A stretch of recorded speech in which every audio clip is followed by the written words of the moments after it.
Hello दोस्तों, एक बार फिर से मेरे चैनल कहानियाँ मन भाती में आप सबका बहुत बहुत स्वागत है।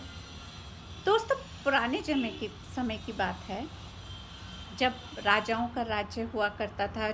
हमारा देश छोटे छोटे राज्यों में बटा हुआ था, तो ये उस समय की बात है। तो एक छोटा सा राज्य था, उसमें एक नाई था, बहुत छोटा नाई था। सबकी हजामत बना के बड़ी मुश्किल से उसकी गुजर बसर होती थी, पर कर लेता था, अपने बीवी बच्चों का लालन पालन कर लेता था। पर हाँ, उसको हमेशा तंगी रहती थी। पर हाँ, हजामत वो बहुत अच्छी बनाता था, और सब जो भी उसके पास एक बार बनवाने आता था तो उसको लगता था कि हाँ, ये बहुत अच्छा काम करता है। तो एक बार उसकी जो कीर्ति थी वो धीरे धीरे राजा के पास पहुंची। तो राजा ने उस नाई को बुलवा भेजा, और राजा ने बोला कि नाई से कि तुम ऐसा करो, रोज़ मेरी हजामत बना दिया करो, मैं तुमको रोज़ एक अशर्फी दे दिया करूँगा। तो नाई तो बहुत खुश। उस समय एक सोने की अशर्फी बहुत बड़ी कीमत हुआ करती थी। बहुत खुशी खुशी वो घर आया। घर आके उसने अपनी पत्नी को बताया कि देखो, आज तो मेरे साथ ऐसा हुआ। उसकी पत्नी भी खुश। उन्होंने कहा चलो अच्छा, मेरे दिन फिर जाएंगे। और वैसे ही हुआ, वो रोज़ जाने लगा, राजा की हजामत बनाने लगा। और रोज़ वो क्या करता कि राजा की हजामत बनाता, एक अशर्फी उसको साथ के साथ मिल जाती। तो अब घर के खर्चे भी अच्छे से चलने लगे, बच्चों का लालन पालन भी अच्छे से होने लगा, बच्चों की जो आवश्यकताएं थी वो भी अच्छे से सुविधा अनुसार उनकी पूरी होने लगी, और हाँ, थोड़ी बहुत बचत भी होने लगी। वो खूब खुश, बहुत खुश खुश रहने लगा। एक बार क्या हुआ कि वो राजा की हजामत बनाकर वो लौट रहा था। लौटते हुए उसको एक पेड़ के नीचे यक्ष मिले। यक्ष ने बोला कि हाँ, क्यों, कैसा चल रहा है? नाई ने कहा बहुत अच्छा महाराज। उन्होंने कहा क्यों, तुम मेरे पास 7 घड़े हैं और 7 में धन है, क्या तुम वो रख लोगे? पहले तो नाई डरा, फिर उसको थोड़ी हिम्मत बंधी। उसने कहा हाँ हाँ, क्यों नहीं, अवश्य रख लूँगा। तो उसने कहा ठीक है, तुम घर पहुँचो, तुम्हें 7 घड़े मिल जाएंगे। अब वो भागा भागा सा घर गया बहुत जल्दी जल्दी, और उसने अपनी पत्नी को सारी बात बताई। और देखे तो क्या, अंदर वाले कमरे में 7 घड़े रखे थे। उसने 7 घड़ों को खोल के देखा, तो देखा कि 6 घड़े तो बिल्कुल लबालब ऊपर तक अशर्फियों से भरे थे, पर जो 7वां घड़ा था वो आधा खाली था। तो पति पत्नी ने विचार विमर्श किया। उन्हें लगा कि अगर ये 7वां घड़ा भी भर जाए तो क्या होगा, हमारा बुढ़ापा आराम से कट जाएगा। तो नाई ने सलाह दी कि ठीक है, ऐसा करते हैं कि जो हमारी कमाई में बचत होती है, महीने की बचत होती है, उसको हम इसमें डालते रहेंगे, तो धीरे धीरे हमारा ये 7वां घड़ा भी भर जाएगा और हमारा बुढ़ापा आराम से कट जाएगा। अब नाई ने कहा ठीक है, 1 महीने, 2 महीने, 3 महीने, जितनी भी बचत होती थी वो उसमें डाल रहा था।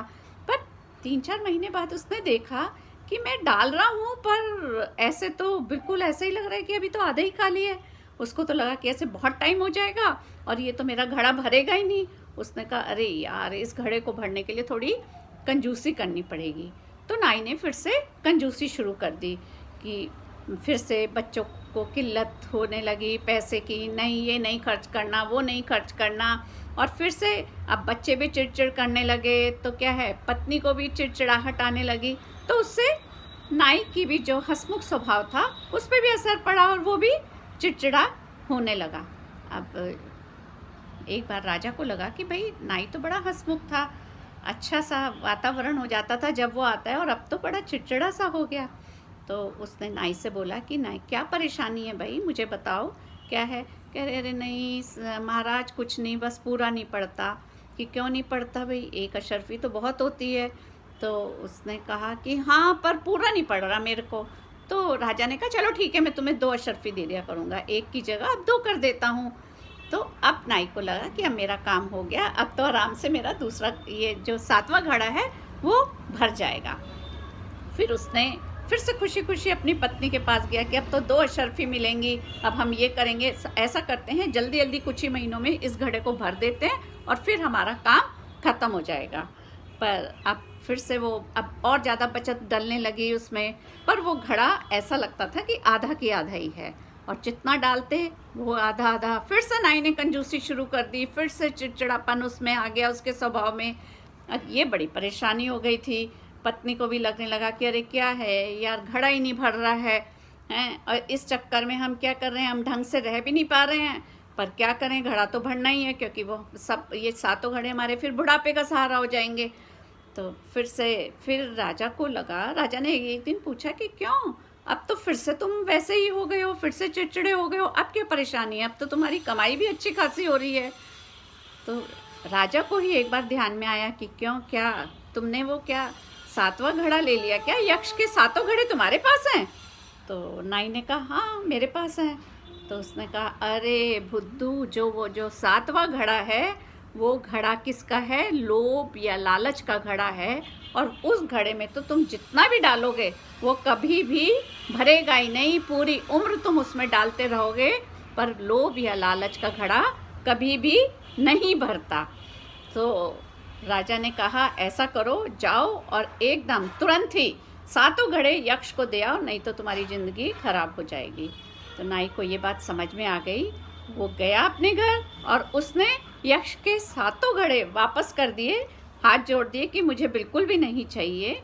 और फिर से वो, अब तो 2 अशर्फियाँ हो गई थी सोने की, और फिर से वो आराम से अपनी गुजर बसर भी करने लगा और बचत भी करने लगा।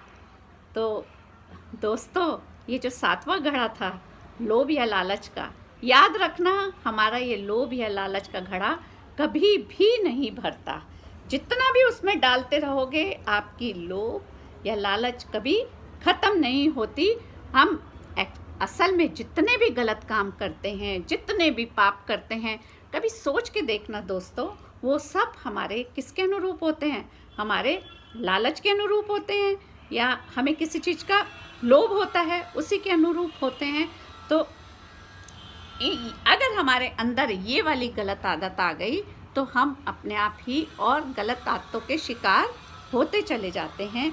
इसलिए कभी भी विचार करना, जो भी हमें मिला है हमारे कर्मों के संयोग से मिला है, अच्छा या बुरा, तो जो भी मिला है उसमें हमें खुश रहने की आदत डालनी चाहिए। अगर हम प्रसन्न नहीं रहेंगे, उसी लालच में पड़ते रहेंगे, तो वो लालच हमारा कभी भी ख़त्म नहीं होगा।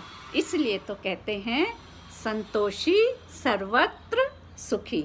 जो संतोषी होता है वो हर जगह, हर परिस्थिति में हमेशा सुखी रहता है।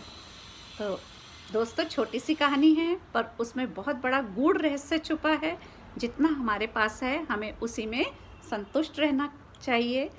और आशा करती हूँ मेरी ये कहानी आपको पसंद आई होगी। पसंद आई तो ज़रूर लाइक और शेयर करिएगा, और हाँ, कमेंट सेक्शन में कमेंट्स ज़रूर लिखिएगा, ताकि मुझे पता चले कि मेरे अंदर क्या कमी है या मैं कैसे कहानी को कह सकती हूँ।